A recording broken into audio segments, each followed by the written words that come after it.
Hello and welcome to a new episode of CIO Leadership Live Middle East. Today it is my pleasure to host Faisal Ali, Group CIO at Gargash Group. Salam alaikum. Alaikum assalam and good morning to you and everybody watching. Good morning. Thank you so much, Faisal, for joining us. Well, I think you don't need a presentation. You have been an executive director for over 20 years in government and private organization. You have been recently awarded as one of the top 50 IT leaders at CIO 50 Middle East Awards. Many congratulations. Thank you so much. I really appreciate the honor and the confidence that the peers repeatedly bestow in me, and I absolutely love it. It is my pleasure. Well, I know that it is well deserved, this award, but Faisal, tell us, why did you decide to study and to work in IT? Very early on my life, I tell my wife repeatedly, and she's actually quite jealous of that fact. I always tell her, listen, technology is my first love in my life. Ever since I was a child, I think maybe 10 or 11 years old, my dad bought me an Atari computer. The Atari games that everybody plays. A few of you remember that far back. And I just fell in love with it. I was fascinated with how, those things are done and how was it all put together in such a small place. Wow. And somebody gifted me an Atari Basic cartridge for my birthday. And I learned how to program on that a little bit. And I could put my name across the screen and I could make the text flash. And, I could create stuff. And yeah, I could create stuff and I could control things that would be on the screen. And, I just didn't realize that would be the beginning of my career and that would be the beginning of my journey into technology.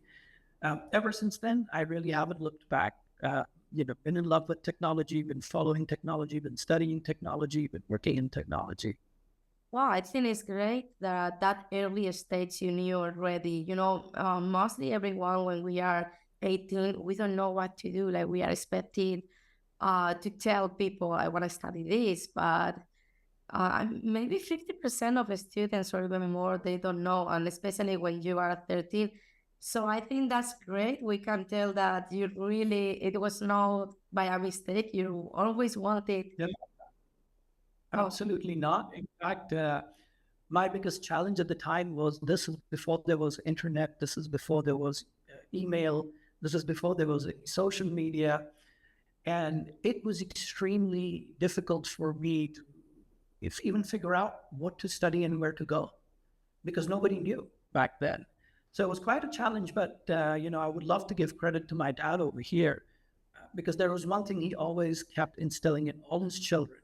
And he always used to say, follow your passion and the rest will follow you. And no matter what it is you want to do, just, do it from the bottom of your heart. Wow, I think that's amazing. And your father will be so proud of the award you just received and all your experience and steps you have followed. Well, now you are in Gargash Group. It's one of the top family business in the UAE. And, I always think it has to be so challenging to be in a company that is operating in different industries, automotive, financial industries, real estate. How can you manage to be a CIO in multiple sectors? I think what's really important over here is the fact that it appeals to my no, I'll call it my third love, because now I have to put my wife as my second love. But my third love is learning. No matter what it is, I want to learn something every day. I want to learn something new every day. And being in this organization truly blesses me and awards me with the realization that there's a different business, there's a different nuance to a different business. There are different challenges to address. There are different people. There are different customers. And it's a constant stream of learning. And the only limitation is my capacity to learn and absorb. So I absolutely love it. It's just the fact that there is so much to do. And there's so many different areas to go into that it's just wonderful. And talking about learning, what new opportunities do you see in digitalization at Gargash? There is so much. From a business growth perspective, we are constantly looking to move into new areas. Just talking after COVID, we have started a blockchain initiative called MyCode, which was the first of its kind in the world for independent media. Or if you look at it, we went and we acquired Team Finance, and we are in the process of transforming that into a digital bank. Or if you look at it, we've gone ahead and acquired a large share in MindSkills, where we are actively engaged in developing backgammon as a true sport in the United Arab Emirates. And we're actually working with the government to figure out how all of that is going to work.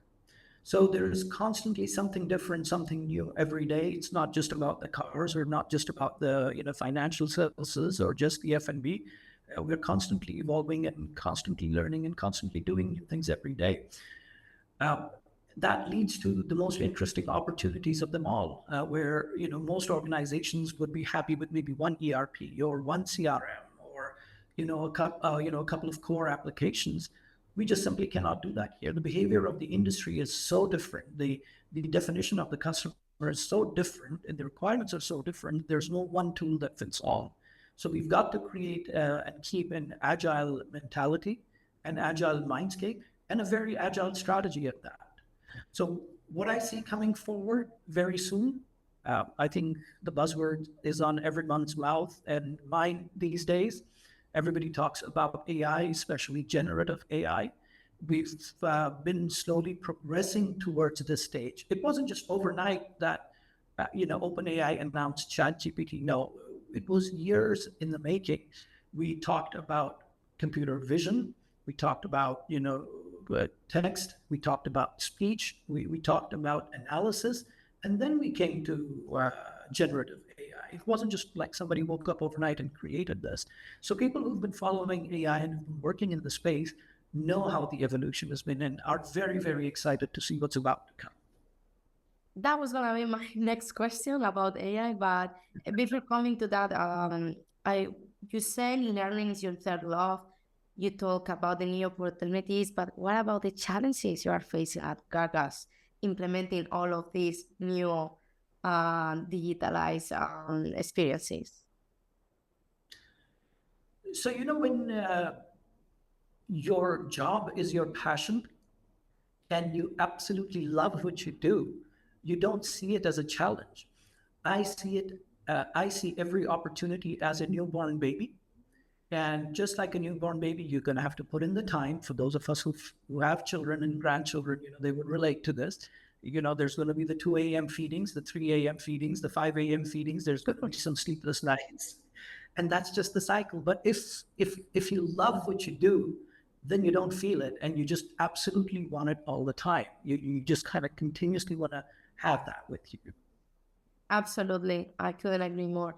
And also, as I said at the beginning, we mentioned that Gargash Group operates in multiple sectors.